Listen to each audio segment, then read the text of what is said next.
Hello guys, welcome back to my YouTube channel. So ഇന്ന് actually എനിക്ക് dinner കഴിക്കാൻ അത്ര മൂഡില്ലായിരുന്നു. So I was actually craving for some Maggi. I thought why not make a mutta Maggi. ഈ recipe എത്ര ആൾക്കാർക്ക് അറിയുമെന്നറിയില്ല, but do watch it and do try it. അപ്പോൾ നമുക്ക് റെസിപ്പി നോക്കാം. സോ ബേസിക്കലി വേണ്ട മെയിനായിട്ട് ഇൻഗ്രീഡിയൻസ് എന്ന് പറയുന്നത് നമുക്ക് ഉള്ളിയും ടൊമാറ്റോ പിന്നെ ചില്ലിയാണ്. പിന്നെ അതല്ലാണ്ട് എഗ്സ്, മുട്ട ആൻഡ് മാഗി. സോ നമുക്ക് ഇതിലോട്ട് കുറച്ച് സവാള ആഡ് ചെയ്യാം. ഇതൊന്ന് ഗോൾഡൻ ബ്രൗൺ ആകുമ്പോൾ we'll add tomato and chilli. ഇതൊന്ന് പെട്ടെന്ന് ഗോൾഡൻ ബ്രൗൺ ആവാൻ വേണ്ടിയിട്ട് we'll add some salt. I know most of you will say നമ്മൾ മാഗി ഉണ്ടാക്കുന്നത് തന്നെ ഭയങ്കര കഷ്ടമാണ് ആൻഡ് ഇതൊക്കെ ഉണ്ടാക്കാൻ ഭയങ്കര പാടല്ലേ. പക്ഷെ എനി ടൈം നിങ്ങൾക്ക് ക്രീവിങ്സ് ആവുകയാണെങ്കിലോ അല്ലെങ്കിൽ you want to try a new dish, നിങ്ങൾക്ക് ഡെഫിനറ്റ് ആയിട്ടും ട്രൈ ചെയ്യാൻ പറ്റുന്ന ഒരു കാര്യമാണ്. ഓക്കെ, നമ്മൾ സവാള ഇപ്പോൾ ഒരു ഗോൾഡൻ കളർ ആയിട്ടുണ്ട്. We'll add chilli and tomato. നമുക്ക് ടൊമാറ്റോ ആഡ് ചെയ്യാം. ദെൻ വിൽ ആഡ് സം പൊടികൾ. First we'll add turmeric, some garam masala, കുറച്ച് ചില്ലി പൗഡർ, പിന്നെ കുറച്ച് ചിക്കൻ മസാല. നല്ലപോലെ ഇതിനെ മിക്സ് ചെയ്യാം.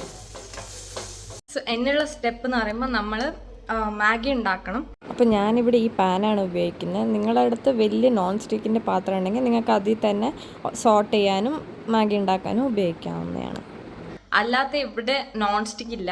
അപ്പോൾ നോൺ സ്റ്റിക്ക് അല്ലാതെ ഉപയോഗിക്കുമ്പം എണ്ണ ഒത്തിരി ആവശ്യമുണ്ടല്ലോ. അപ്പോൾ ആ എണ്ണ ഒന്ന് കട്ട് ചെയ്യാൻ വേണ്ടിയിട്ടാണ് ഞാൻ പാനിൽ ഉണ്ടാക്കിയത്. നിങ്ങൾക്ക് ഒരേ പാത്രത്തിൽ ഉണ്ടാക്കാൻ പറ്റുന്നതേ ഉള്ളൂ.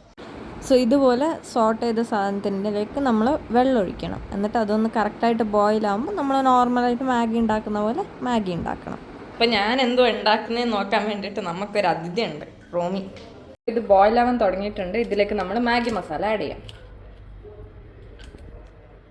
ഇതിൽ ആവി വരുന്നതുകൊണ്ടാണ് കേട്ടോ ബ്ലറാവുന്നത്. മാഗി മസാല നമ്മൾ മുന്നേ തന്നെ ഇടുന്ന എന്തിനാണെന്ന് വെച്ചാൽ ലംസൊക്കെ അവോയ്ഡ് ചെയ്യാനാട്ടോ.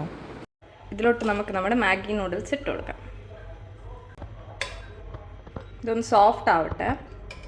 അപ്പോൾ ഇത് സോഫ്റ്റ് ആയിട്ടുണ്ട് നൂഡിൽസ്. ഇപ്പം ഞാൻ കുറച്ചും കൂടി ഇത് വേവട്ടെ. എന്നിട്ട് നമുക്ക് നമ്മുടെ മുട്ട ഇതിലേക്ക് തന്നെ ആഡ് ചെയ്യാം. നമ്മുടെ മാഗി ഓൾമോസ്റ്റ് സെറ്റ് ആയിട്ടുണ്ട്. ഇതിലേക്ക് മുട്ട ആഡ് ചെയ്യാം. ഇതിലേക്ക് നമ്മളങ്ങനെ 2 മുട്ട ആഡ് ചെയ്ത് കൊടുത്തിട്ടുണ്ട്. ഇനി ഇതൊന്ന് കറക്റ്റായിട്ട് വേവട്ടെ. എന്നിട്ട് അങ്ങനെ മിക്സ് ചെയ്യാണ്ട് നമുക്കിതൊന്ന് കുറച്ച് വേവട്ടെ. എന്നിട്ട് നല്ലോണം മിക്സ് ചെയ്യാം. ഒത്തിരി വെള്ളം ആവത്തില്ല. ഈ ഒരു പരുവെത്തുമ്പോൾ നമുക്കൊന്ന് മിക്സ് ചെയ്ത് കൊടുക്കാം. മൊത്തത്തിൽ കണ്ടില്ലേ, ഇതിൽ തന്നെ ഇങ്ങനെ മിക്സ് ആവും. ഇനി ഇതൊന്ന് കറക്റ്റായിട്ട് വേവട്ടെ മുട്ടയൊക്കെ. അത് കഴിഞ്ഞിട്ട് നമുക്കിന്ന് എടുത്ത് കഴിക്കാം. ഓക്കെ, അപ്പോൾ ഇതിൽ നിങ്ങൾക്ക് കാണാൻ പറ്റും മുട്ടയൊക്കെ കറക്റ്റായിട്ട് വെന്തിട്ടുണ്ട്. ഓക്കെ, ഈ ഒരു പരുവം വരുമ്പോൾ നമുക്ക് ഇങ്ങനെ കുറച്ച് സമയം കൂടെ ഓഫ് ചെയ്തിട്ട് വെച്ചിട്ട് പിന്നെ ഇതിനെ എടുത്ത് കഴിക്കാവുന്നേ ഉള്ളൂ. പിന്നെ വേണ്ടത്ര കുറച്ചും കൂടെ ഉപ്പൊക്കെ ആഡ് ചെയ്യാം കേട്ടോ, മുട്ടൊക്കെ ഇട്ടുകൊണ്ട്. അപ്പോൾ നമ്മുടെ മാഗി അങ്ങനെ റെഡി ആയിരിക്കും. മുട്ട മാഗി റെഡി ആയിരിക്കുകയാണ്.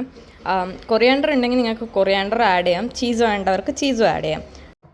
അങ്ങനെ നമ്മുടെ അടിപൊളി മുട്ട മാഗി ഇവിടെ റെഡി ആയിരിക്കുകയാണ്. എല്ലാവരും ട്രൈ ചെയ്യുക. ലൈക്ക്, ഷെയർ ആൻഡ് കമൻറ്റ് ചെയ്യുക. ടാറ്റാ.